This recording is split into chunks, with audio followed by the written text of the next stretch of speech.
खुलुमबाय दुलाराय बर' फरायसा आफादनि 52थि थान्दै जख'नथाइ डेलिगेट कन्वेन्सन गलाघाट जिल्लानि हिरिम्बा नोगोर तेलिसाल जेराव मेरापानि आरो सिसुपानिनि साखाथियाव नांजाबानै थानाय बे समायना बर' ओनसोलाव नागालेण्ड बर्डारनि बे जायगायाव जोङो खुंनो थाखाय थाम-थिम खालामदों आरो गाबोन 2-3-4 फेब्रुवारि 2024 बे डेलिगेट कन्वेन्सनखौ खोब गाजा गोमजा मेहेरगोनाङै जारिमिनारि मोनसे जोङो जुथुम्मा खुंनो थांगासिनो। बे जुथुम्मायाव जोंनि प्राय 22सो जिल्ला आफाद, बेंगल स्टेट कमिटि, लोगोसेनो दिल्ली इउनिट एबसु, Shillong unit, Bodoland university, Guwahati university, cotton university आरो गुबुन गुबुन मुलुगसोलोंसालिया जोंनि फरायसा फरायसुलि आरो जिल्ला आरो आनसलिक कमिटिनि गेजेरजों जोंनि कलेज इउनियन बडि, कलेज इउनिट कमिटि आरो गुबुन गुबुन जोंनि इनस्टिटिउसननि फरायसा फरायसुलि बिथांमोना बाहागो लागोन। प्राय 4000 जोङो डेलिगेट आरो अबजार्भार जोङो टारगेट खालामदों आरो बिनि गेजेरजों दुलाराय बर' फरायसा आफादनि बे गलाघाटनि जुथुम्माया खोब मेहेरगोनाङै खुंजागोन। गिबियावनो आङो बे जुथुम्मानि थाखाय गासै जोंनि बाहागो लागिरि डेलिगेट आरो अबजार्भार थान्दै नोजोरबारि आरो लोगोसे बर' हारिनि साफ्रोमबो सुबुंनिसिम आंनि खुलुमनाय हामलायनाय आरो आङो बरायनायखौ आङो जासिहरबाय। दा गुबैयै जोङो बे जुथुम्मायाव माखासे बादायलायनाय हाबाफारि लादों आरो बेयाव जोङो कालचारनि कम्पिटिसन, दामनाय देनाय, मोसानाय बे बादायलायनाय दङ, कालचारेल रेलि जोंहा दङ, लोगोसेनो हारिमुवारि दिन्थिफुंनाय एक्सचेन्ज प्रग्राम गुबुन गुबुन हारि माहारिनि खौसेथि आरो गोरोबनाय मोनसे जोंनि इउनिटिनि मोनसे बेयाव कालचारेल डिसप्ले जागोन आरो हारिमु मोनाबिलिबो बेयाव खुंजागोन। लोगोसेयैनो गोजोनथाव बाथ्राया बेबो जे दुलाराय बर' जे हारिमु आफाद दङ, बे हारिमु आफादनि बेयाव जुथुम्मा एखेलेगैनो जों खुंगोन आरो बेनि थाखायनो गोबां जोंनि हारिमु आफादनि दैदेनगिरि, बिबानगिरि, मावथि, जिल्ला आफादफोर आरो जोंनि मेथाइ खनगिरि आरो मोसागिरि बे आर्टिस्ट बिथांमोनाबो बेयाव बाहागो लागोन आरो बे जुथुम्माया जोबोद मेहेरगोनां जागोन। दा स्पर्ट्सनि जि कम्पिटिसन दं जोंहा भलिबल कम्पिटिसन आरो काबादि कम्पिटिसन, लोगोसेनो लिटारेरि कम्पिटिसन थुनलाइयारि बादायलायनाय जोंहा बेयाव हाबाफारि लादों आरो कालचार कम्पिटिसनबो जों बेयाव बाहागो लादों। लोगोसेनो जोङो सेमिनारनि हाबाफारि लादों। गुबैयै जोङो 2 सेमिनार बेयाव जोबोद ओंथि गोनां आरो आथिखालनि जि मोनसे सोलोंथाइखौ लानानै दुलाराय बर' फरायसा आफादा गुन गोनां सोलोंथाइनि मावथांखिनि जे हाबाफारि लाबाय थादों, बिनि गेजेराव बेखौ साबसिनै जों माबायदि हाबा मावनो हायो, ट्रान्सफर्मिं quality education in mother tongue medium and initiative in preparing competitive exam, जोङो बेयाव माबायदि बर' बिजोंनि सोलोंथाइखौ साबसिनै आरोबाव जों जौगाहोनो हायो आरो बेयाव नुजानाय जिखिनि जेंना जेंसि दङ, लोगोसे जि बादायलायनाय जि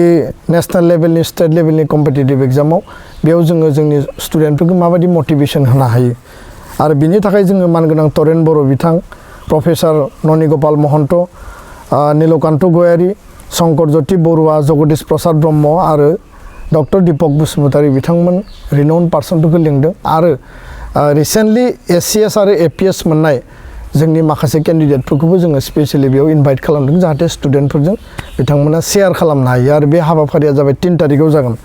लोगोसेनो 3 तारिखनि बेलासे समाव empowering youth entrepreneurs and employment generation for sustainable livelihood, जोंनि एबसुनि जि डेलिगेट आरो अबजार्भार जि मावथिफोर दङ, लोगोसे जोंनि बर' इयुथफोर दङ, बिथांफोरखौ मटिभेसन आरो एनकारेजमेन्टनि थाखाय एन्टारप्रिनियर्स आरो सेल्फ लाइभलिहुडखौ जोङो बोरैहाय जोङो ग्र' खालामनो हायो बिनि सायाव स्पेसियेल जोङो डिसकासन लाखिदों, जेराव मनज कुमार बसुमतारी बिथाङा बाहागो लागोन आरो निशितु दौल बिथाङा नागालेण्डनि, डक्टर सांग्रां ब्रह्म, रन्जन कुमार बरुवा, मानगोनां सुदीप प्रधान इन्डास्ट्रिनि सायाव बुंगोन आरो मार्क दैमारि कअपारेटिभनि सायाव बिथाङा खोथा बुंगोन आरो बेबायदि माखासे आलासिफोरखौ जों बेयाव हांख्रायनाय जादों। मिजिंथिदों बेनि गेजेरजों जोंनि हारियाव इयुथखौ जायफोर इडुकेटेड आनएमप्लयड इउथ बिथांमोननि लाइभलिहुड आरो बिथांमोनखौ सेल्फ एमप्लयमेन्ट जेनेरेशन जोङो दानायाव थारैनो जोङो बेयाव जाफुंसार महर मोनगोन बा माखासे वे माने जोङो लामाफोरखौ जों मोनगोन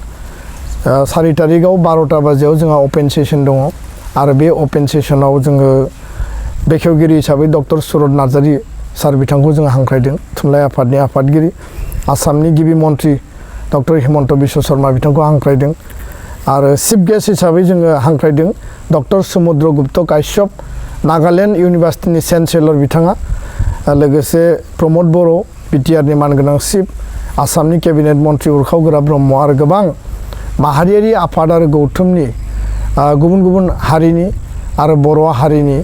बे माहारियारि गौथुम फरायसा आफादनि दैदेनगिरि बिबानगिरि बिथांमोना बेयाव बाहागो लागोन आरो बिनि गेजेरजों जोङो स्पेशली आसामनि गिबि मन्त्रि बिथांखौ इनभाइटेड गेस्ट हिसाबै हांख्रायदों कारना जाबाय जे बर' एकर्ड जि बिटिआर एकर्ड बे एग्रिमेन्ट दङ बिनि जि दफाफोर बे मावफुंनायनि बेलायाव बर' हारिनि जिखिनि हप्स एन्ड एसपिरेशन जिखिनि जेंना जेंसि दङ बर' कसारी काउन्सिल आरो बिटिआर काउन्सिलनि जौगानायनि थाखाय बर' हारिनि जिखिनि जेंना जेंसि बेखौ सुस्रांनायाव थारैनो बिथाङा माबा नङा माबा मोनसे मोजां मेसेज होगोन आरो बे मिजिंखौनो जों आसा खालामनानै बिथांखौ जों हांख्रायदों आरो बिथाङा बेयाव बाहागो लागोन होननानै जोंनो खोथा होदों जोंहा 2 तारिखआव डेलिगेट सिटिं दङ 3 तारिखआवबो सेकेन्ड डेलिगेट सिटिं जागोन आरो 4 तारिखनि फुङाव आइजोफोरनि वमेन डेलिगेट बेयाव सेसन स्पेशली बेयाव जोङो लादों आरो बे वमेन स्पेशल डेलिगेट सिटिंआव गासै जोंनि आइजोफोर बेयाव जेसेबां बाहागो लागोन बा जोंनि स्टुडेन्टफोर बाहागो लागोन बिथांमोननि जिखिनि जौगानांगौ आरो आइजो जिखिनि जोंहा बर' हारियाव दङ जोंनि बिमा बैसोनि आरो जिखिनि दङ बिथांमोनखौ जाहाथे जोङो मटिभेशन एवारनेस गुबुन गुबुन लेयाराव जोङो जाहाथे खालामनो हायो बिनि थाखाय बर' वमेन कोअर्डिनेशन जोंहा दानानै लानाय दंमोन बेखौ मोनसे गोदान महर होनो थाखाय जोङो सानदों आरो लोगोसेनो जिखिनि जोंहा डेलिगेट सेसन जागोन बे डेलिगेट सेसनाव बर' हारिनि माहारिबाद थामोनथा रैखाथि हारिनि इसिङारि आरो बायजोआरि जिखिनि कोर इस्युसफोर दङ बे इस्युफोरखौ लानानै आनकमप्रमाइजिं आपोसहीन भाबै दुलाराय बर' फरायसा आफादा हारिनि सार्थनि थाखाय जातीय सेन्टिमेन्ट आरो इमोसनखौ लानानै बड'फानि आदर्शजों गेरेमसा हारि दानायनि जिखिनि मोन्थोर दङ बेखौ जोङो बोरै आवगायलांनो हायो आरो डिटारमिनेशन डिभ'सन आरो डेडिकेशन जोंनि मावथिफोरा सेल्फलेस भलुन्टारि जि सार्भिस होनाय बे बेलायाव जोङो बोरैहाय आरोबाव राफोदसिन आरो मुखुबसिनै जों खालामनो हायो बे बाथ्राखौ लानानै जों डेलिगेटआव गोबां जों लेयाराव जों सर्सा खालामगोन आरो बे मोनसे सिटिंआ जोंनि थाखाय मोनसे हिस्टरिक सिटिं जागोन आं बेखौ मिजिंथियो लोगोसेनो जोङो इडुकेशननि सायाव जि सेमिनार लादों जोंनि जि mission skill and quality education आरो लोगोसे बड'फा मिशन फर सास्टेनेबल चेन्ज बर' हारिनि ससिय' इक'नमिक आरो माखासे इसिङारि जिखिनि जेंना जेंसि दङ बेखौ फोजोबनायनि थाखाय जोङो बड'फा मिशननि गेजेरजों खामानि मावगासिनो दङ स्पर्ट्स बिथिङाव कालचार बिथिङाव आरो इडुकेशना बर' मिडियाम बर' बिजोंनि सोलोंथाइखौ क्वालिटी इडुकेशन बांहोनायनि थाखाय जि खामानि मावदों नै एबारनि जुथुमायाव जों बेखौ एसे ट्रान्सफर्म रिडिजाइन खालामनानै जोङो गोदानै बर' बिजोंनि थाखाय मोनसे आन्दलन बड' इडुकेशन मुभमेन्ट बा क्वालिटी इडुकेशन मुभमेन्ट जोङो मिशनखौ मुभमेन्टआव कनभार्ट खालामनायनि थाखाय माखासे जोङो स्ट्रं जोङो बेयाव रिजोल्युसन लागोन आरो जायनि गेजेरजों जोंनि बर' मिडियामनि जि सेफगार्ड टिचार एपइन्टमेन्ट स्टुडेन्ट एनरलमेन्ट बांहोनाय क्वालिटी इडुकेशन आरो कम्पिटिटिभ माने जि मोनसे ट्रेक आरो जि सान्थौ सानस्रि बेखौ बांहोनाय बे गासै बिथिङाव मोनसे आमुल जि परिबर्तन बा मोनसे आबुं जावरिखांनाय बेखौ लाबोनायनि थाखाय जोङो स्पेशली जोंनि बे डेलिगेट सिटिंआ जोबोद ओंथि गोनां जागोन आरो बेयाव बयबो जाहाथे जोंनि डेलिगेट्स जिल्ला आफादनि इउनिभार्सिटिनि इउनिट कमिटि आरो स्टेट कमिटि बयबो बाहागो लायो आं बेखौनो मिजिंथिबाय थारैनो गलाघाटआव खुंजानो गोनां जि बानजाय आफाद जोंहा रमिय' नार्जारी बिथांनि जि चेयारमेनशिप आरो जोंनि कनभेनर ललित ब्रह्म बिथांमोननि दैदेननायाव जोंनि बानजाय आफाद आरो साब कमिटिफ्रा मोजाङैनो खुंफुंनायनि थाखाय बिथांमोना बा जोंनि डेलिगेटफोरखौ बरायनायनि थाखाय जथेस्थ' खस्थ' खालामगासिनो दङ आरो आनान गसाइनि अननायाव जाहाथे मोजाङै मोजां जाफुंसारो बेखौनो आं मिजिंथिबाय आरो बयबो जाहाथे लोब लोब बाहागो लाहैयो जाहाथे नायनो थाङो साखाथियावनो जों बयबो मिथिगौ जे डिमापुर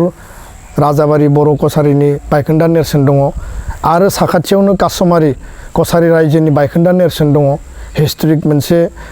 बेयाव जारिमिनारि मोनसे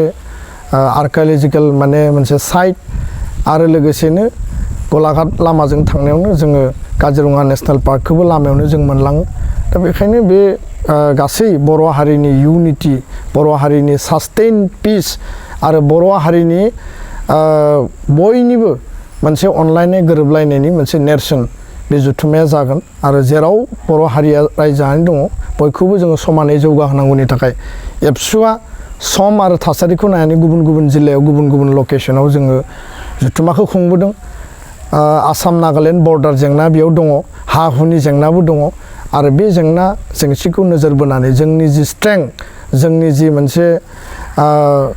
जातीय जि सेन्टिमेन्ट बेखौ जोङो द्र खालामनानै बे जथुम्माखौ खुंदों बयखौबो बाहागो लानो खावलायबाय गोजोन्थों खुलुमबाय 2024-25 सेसन एबा बोसोरनि थाखाय doctor B R. Ambedkar allied health institute फसंथानाव एनएम आरो डिप्ल'मा इन मेडिकेल लेबरेटरी टेक्निशियाननि एडमिशन एबा मुं थिसननाया सोलिगासिनो दं। फरायसाफोरनि मिजिंखौ जाफुंसार होनाया जोंनि मोनसे गिदिर थांखि। एनएमनि बिजाथिया थाखो 10 आरो मेडिकेल लेबरेटरी टेक्निशियाननि बिजाथिया थाखो 12 उथ्रिसार जाब्लानो जागोन।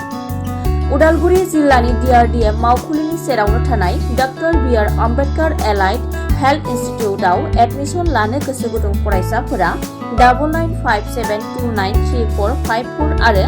9394804239 मबाइल नाम्बाराव सुलाद लानो हागोन।